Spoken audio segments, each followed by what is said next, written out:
It was the night that Jesus was born to Bethlehem. In snow-clad Russia, a country far away from him, an old, old woman named Baboushka sat in her snug little house by her warm fire. The wind was drifting the snow outside and howling down the chimney, but it only made Baboushka's fire burn more brightly. "How glad I am that I may stay indoors," said Baboushka, holding her hands out to the bright blaze. But suddenly she heard a loud rap at her door. She opened it, and her candle shone on 3 old men standing outside in the snow. Their beards were as white as the snow, and so long that they reached the ground.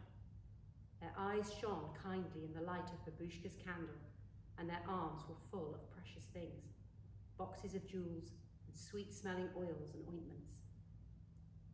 "We have travelled far, Baboushka," they said, "and we stopped to tell you of the baby prince born this night in Bethlehem. He comes to rule the world and teach all men to be loving and true. We carry him gifts. Come with us, Baboushka." But Baboushka looked at the driving snow, and then inside at her cosy room and the crackling fire. "It is too late for me to go with you, good sirs, and the weather is too cold." She went inside again and shut the door, and the old men journeyed on to Bethlehem without her. But as Baboushka sat by her fire, rocking, she began to think about the little Christ child, for she loved all babies.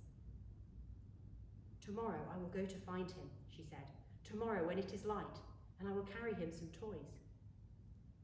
So when it was morning, Baboushka put on her long cloak and took her staff and filled a basket with pretty things a baby would like, gold balls and wooden toys and strings of silver cobwebs, and she set out to find the Christ child. But oh, Baboushka had forgotten to ask the 3 old men the road to Bethlehem, and they had travelled so far through the night that she could not overtake them. Up and down the roads she hurried, through woods and fields and towns, saying to whomsoever she met, "I go to find the Christ child. Where does he lie? I bring him some pretty toys for his sake." But no one could tell her the way to go, and they all said, "Farther on, Baboushka, farther on."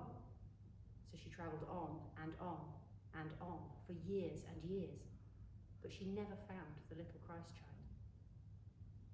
They say that old Baboushka is travelling still, looking for him. When it comes to Christmas Eve, and the children are lying fast asleep, Baboushka comes softly through the snowy fields and towns, wrapped in her long cloak and carrying her basket on her arm. With her staff she raps gently at the doors and goes inside and holds her candle close to the little children's faces. "Is he here?" she asks. "Is the little Christ child here?" And then she turns sorrowfully away, crying, "Farther on, farther on." But before she leaves, she takes a toy from her basket and lays it beside the pillow for a Christmas gift. "For his sake," she says softly, and then hurries on through the years and forever in search of the little Christ child.